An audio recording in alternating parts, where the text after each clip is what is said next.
So welcome to another video. In this one, I'm going to be speaking about the top 3 insights that I've had from meditation. Insights that I've had since I've been meditating, and some things that I've had that come through during my meditations themselves. And it's not going to be too deep, but part of it is. And another reason I wanted to do this video is because I've grown out this beard, and I was like, shit, I need to do one that's on more of a spiritual mindset before I trim it down. So that's why you get this one right here. And what I'm going to be talking about is the 3 things that I've had that's changed my life through the insight of meditation. So the first one is the idea or the fact for me, and once again, one thing that I believe in true in life is that all truths are true. So these 3 that are true for me may not be the same insights that you get from meditation or in your own true life experience, but at the same time, it's just a guideline for what's worked for me. So the first one is the fact that feeling good is a decision.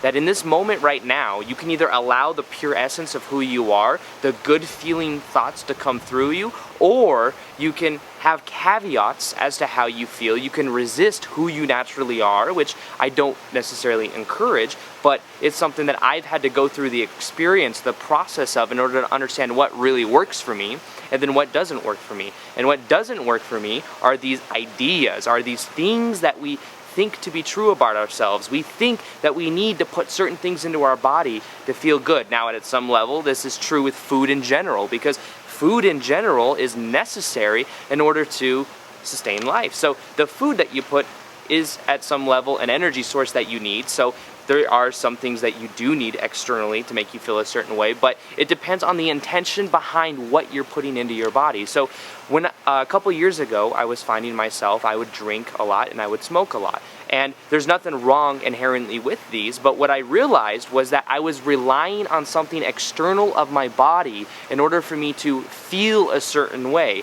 And I decided in one moment, and this came through meditation, through me understanding a couple key concepts, the fact that we create our own reality from the thoughts that we think, from the beliefs that we have. And once I really began to embody this idea, I began to notice that isn't something that I need outside of my body in order for me to feel a certain way. I wanted to know that the feelings that I had during my meditations, because when I really began to embody this feeling, this stillness, this silence, a peaceful, calm feeling flew through my body. It was something that I began to cultivate more and more, because the more that I meditated, the more that I was able to feel it on a level where I could do it just by thinking about it, just by allowing it to flow through me. So once I became aware of this, I was like, I need to make sure that this is really just me and there's no external influence that's making me feel this way. And I'm not kidding you guys, I feel bliss majority of the time. I feel excited.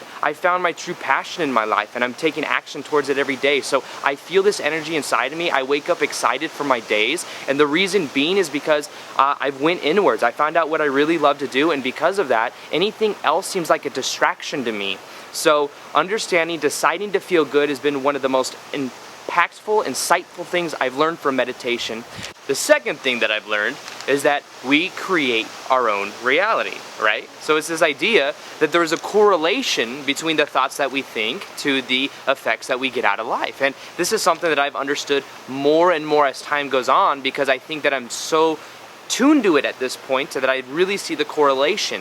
And the idea is that if you are able to see the correlation, you're really able to measure the process. If you were to believe that you don't create your reality, which is just as an equal belief, and it's just as valid, because like I said at the beginning of the video, all truths are true, that could be the reality that you choose. But there's no distinction between the correlation of what you're experiencing, because if you were to do something, you would assume, and then something were to happen, you would just kind of assume that it was a victim of circumstance, or that there was no correlation between the two ideas. But where's the power in that? Where's the fun in being able to visualize what you want, to see what you want, to feel and to have the emotion towards the desire that you have, and then to see the manifestation of it, or to see it pop into your life because you're tuned to a certain perception, or to a certain thoughts, or to a certain momentum. So this idea is that we are constantly creating our reality through the thoughts that we think, through the emotions that we have, through how we feel, and that the more we do this, the more we're able to have a momentum of understanding and seeing the correlation between our thoughts and then what we're getting out of life. So at this point in my meditations, what I really had to do was re-examine all the things that I believed to be true about myself. I had to re-examine all the things that I identified with. I had to re-examine what I thought was necessary in my life, and then what I could get rid of in order to have a more organic experience in itself, like processed foods or alcohol or what have not. So this is the idea. The idea is that because we create our own reality, because through our perceptions, through our beliefs about what we believe to be true about ourselves, there's an ability then to cultivate a reality that I prefer. So I was able to more consciously create my own reality. Over the next 5 or 10 years, I have a lot of goals for myself. I have a lot of things that I'm constantly working for, and I believe that a lot of those wouldn't be cultivated at the level it is now if it weren't for me beginning meditation. And meditation for me was the ability to really just focus, the ability to really just see what I want, to know that it's something that I'm going to achieve. The third insight that I've had is this idea that the only moment that exists is right now. Now really begin to think about it. Really think about it. Have you ever experienced the past? Have you ever experienced tomorrow?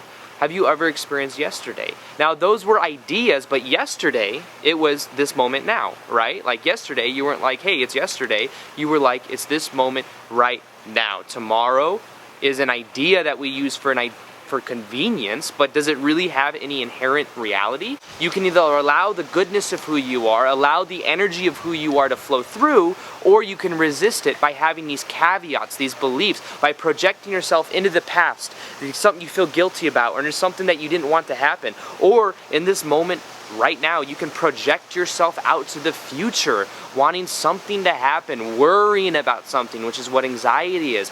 Focusing on a period of time in the future that doesn't even exist anyways.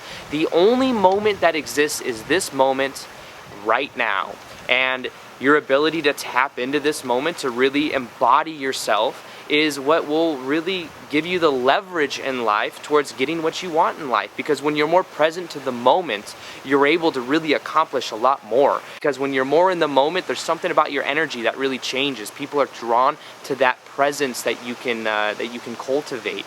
And understanding that the moment of now is the only moment that really exists anyway. So inherently, logically, it only makes sense to be present, to not be focused on the past, on the future. Still have goals for what you want in the future, but don't identify so much with them that you're not able to really enjoy your life now.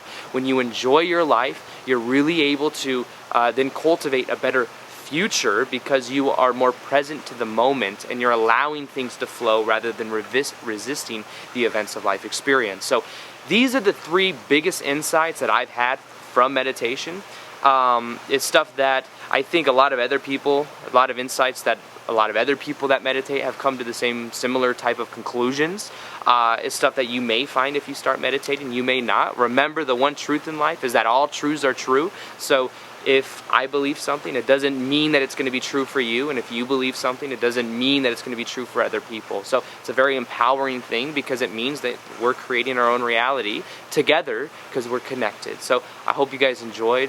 Feel free to like or subscribe below, and I'll see you guys later.